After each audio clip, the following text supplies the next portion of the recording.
Fala galera, beleza? Quem fala aqui é o Diego, fundador do canal Investidor Paulista. E esse vídeo, mais uma vez, é aquele vídeo dos aportes que a gente faz semanalmente no valor de R$ 500, tá? Então vamos lá. Nessa semana eu dei uma analisada aqui na nossa carteira e eu acho que está na hora da gente começar a ajustar algumas coisinhas. É óbvio que não tem nada saindo muito, mas quando a gente começa a investir, a gente vai olhando ali para o macro, depois vem para o micro. Eu gosto de olhar sempre de cima para baixo. Então, quando eu olho para minha carteira, a gente está com 41% em ações, FII 20%, que é mais ou menos o que a gente realmente quer investir, 12% ali nas criptomoedas, e quando a gente pensa nos investimentos no exterior, a gente está com 25%. Ou seja, investimento no exterior e o criptomoeda, eles estão um pouco abaixo de qual é a nossa meta. Investimento no exterior é 30%, a meta a gente está com 25%, e criptomoeda a gente é 20% a nossa meta, plano ali, né? Podemos dizer, estamos em 12%. Mas eu acho que cripto ainda vai oscilar bastante, eu acho que deve subir alguma coisa, depois cai. Então, por conta disso, eu ainda estou meio receoso de colocar mais aporte em cripto. Eu vou esperar um pouco mais essa movimentação do mercado aí acontecer. Teve algumas oscilações muito grandes. A gente sabe que cripto oscila bastante, mas talvez não seja o momento agora, tá? Eu quero ver sinais claros se a gente vai entrar num bear market ou se a gente está no final do bull market aqui, né? Bear market é quando o mercado começa a cair e bull market é quando a gente está subindo. Cripto tem subido aí, acho que 2, 3 anos seguidos. Então, tô meio receoso aqui, vamos aguardar, tá? Pensando nisso, eu fui olhar nas minhas ações, o que nós temos quando a gente pensa nos investimentos no exterior.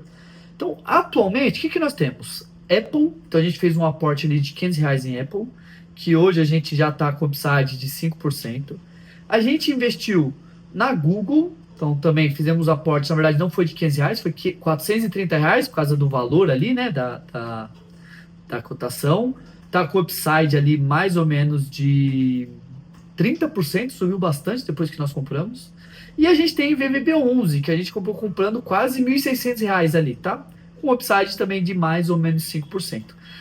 O que me pega quando eu olho aqui, tá? Então eu olhei para o macro, eu vi que eu quero investir nos ativos no exterior. O dólar caiu bastante, né, esse ano, então também é bom por conta disso. Tudo bem que tá por conta da questão ali de política e tudo mais, o filho do Bolsonaro falando que vai se candidatar, então a gente está tendo uma oscilação tanto no dólar como na bolsa. Então o dólar é uma boa oportunidade, né? Dólar caro é o dólar que não está no nosso bolso. Então o valor que está, acho que é um bom valor para ir comprando, né? Beleza. O que me pega bastante aqui, tá? Quando a gente olha para o perfil das empresas que eu tenho dentro do exterior. A gente tem Apple, Google e VVP11. O que acontece? Apple é empresa de tecnologia. Google, empresa de tecnologia. E quando a gente olha para o VVB11, boa parte ali dentro, o VVB11 tem subido bastante nos últimos tempos. Parece que é um investimento perfeito a se fazer, porque sempre está subindo. Não são alavancadas muito grandes ali, né? Não dá do nada sobe 10, do nada sobe 20%. Parecido com Meta. Meta às vezes dá um puff, dá umas batidas bem fortes. E o VVB11 não, ele vai subindo aqui. Por quê? Porque ele é bem diversificado, tá? As 500 maiores empresas ali dos Estados Unidos. Mas o que acontece? Quando a gente olha, explode essas 500 maiores empresas, grande parte ali, eu não sei exatamente precisar ali qual que é a porcentagem, mas grande parte é empresa de tecnologia. Então, querendo ou não, por mais que a gente tenha 3 tipos de ativos, Apple, Google e VVB11, VVB11 está bem diversificado, a gente está muito focado em coisas de tecnologia, no setor de tecnologia lá dos Estados Unidos. Então eu falei, bom, se a gente está pensando sempre em diversificando dentro dos tipos de ativos e dentro desses tipos de ativos, quais ativos que nós vamos ter de fato, que nas ações do Brasil, a gente tem diversos tipos de setores diferentes. Eu acho que não fica legal a gente ficar focado apenas em tecnologia. Então, que saiu um pouquinho de tecnologia. Bom, perfeito. Dito isto, o que eu pensei? Eu queria alguma empresa que tivesse alguma upside ali, ou alguma oportunidade, ou corresse um pouquinho mais de riscos aqui, tá? Então eu fui para uma empresa que é ali do setor de vestuário ali, né, roupas e tudo mais. Eu fui para uma empresa desse setor, que é a Nike, tá? Tanto vestuário como também calçados, né? Focando ali na fala. Por que eu fui na Nike? A Nike, quando a gente olha o gráfico da Nike nos últimos 5 anos, se a gente olhar de 2021 para cá, a Nike só caiu. 62%. E por que a Nike caiu? Porque tem várias coisas acontecendo ali com a Nike. Ela tem perdido um pouco de market share nos últimos anos ali. Então, o que significa um market share? É a questão de qual é a porcentagem do mercado que ela é dona. Então, ela tem perdido de vez em quando não, tem perdido ali um pouco disso daí. Outra questão que teve com a Nike que acabou caindo bastante foi a questão do trabalho, né, infantil e tudo mais, análogo à escravidão, que eles têm ali, ou tinham, com a China lá, né? Então tiveram vários e vários vídeos aí, um período, acho que foi em 21, 22, começou a sair esses vídeos, que eles estavam utilizando desse tipo de trabalho aí para conseguir um pouco mais ter ali um lucro maior e, obviamente, diminuir as suas despesas. Por conta disso, a Nike tem mudado um pouco ali de quem está produzindo os materiais dela, né? Hoje, antigamente era muito forte na China, hoje isso daí já está começando a ficar cada vez mais diversificado, e a ideia é que ele diversifique cada vez mais envolvendo outros países, até mesmo para não ficar à mercê de um único país, né? Então ela teve este problema. Ela teve um outro problema também nos últimos tempos ali, que tem a ver com a forma que ela estava vendendo os seus produtos. Então ela sempre vendia através de um parceiro, começou a focar em fazer vendas diretas para o consumidor, viu que isso não foi a melhor estratégia e tem voltado um pouco nesta questão dos parceiros, tá? Então ultimamente ela tem focado também em reconstruir essas parcerias que eles tinham aí com as vendas.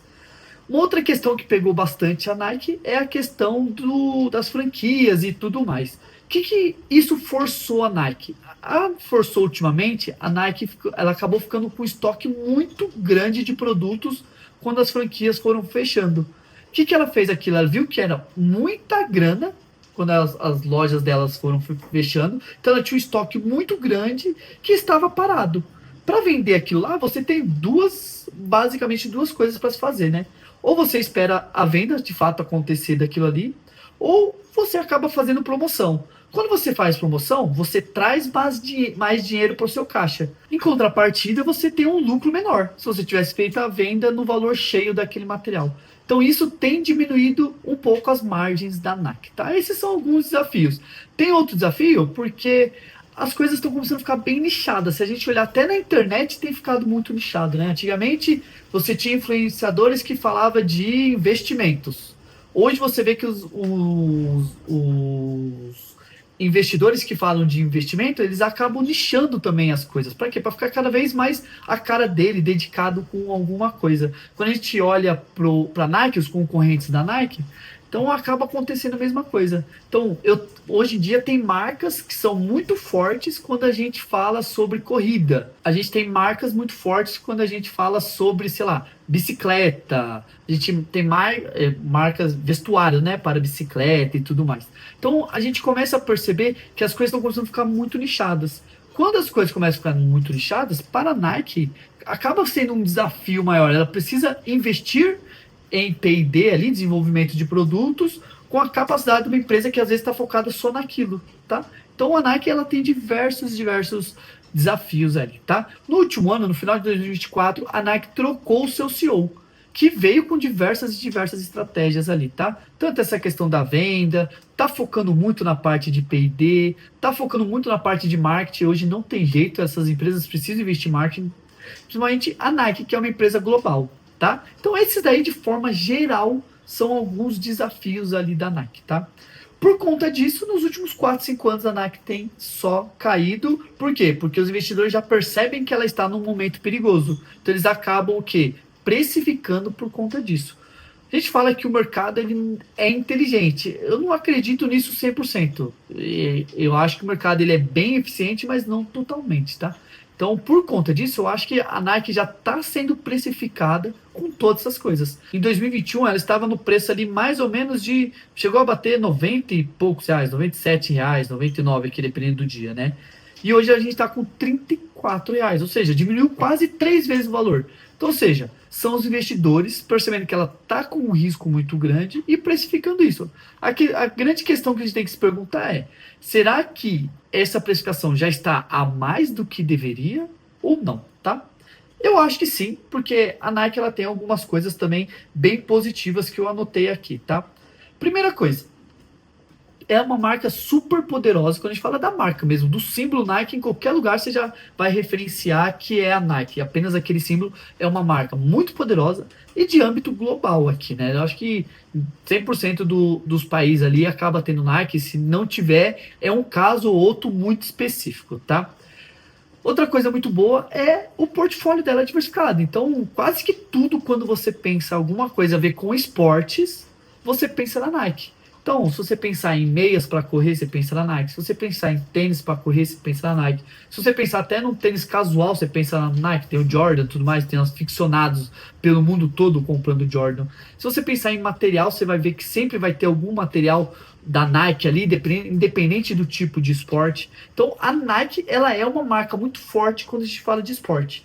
Por que eu tô evidenciando essa parte de esporte? A gente tem um movimento ali do mundo como um todo, pelo menos falando do Brasil aqui, que a gente conhece, que as pessoas cada vez mais têm adquirido algum esporte como hobby, ou pelo menos uma academia, ou uma corrida, ou algum outro tipo de esporte. E conforme as pessoas vão aderindo a esse estilo de vida, por mais que pessoas vão mais ou menos vezes na academia, ou praticam mais ou menos esporte, mas ela sempre vai acabar se interessando por alguma coisa.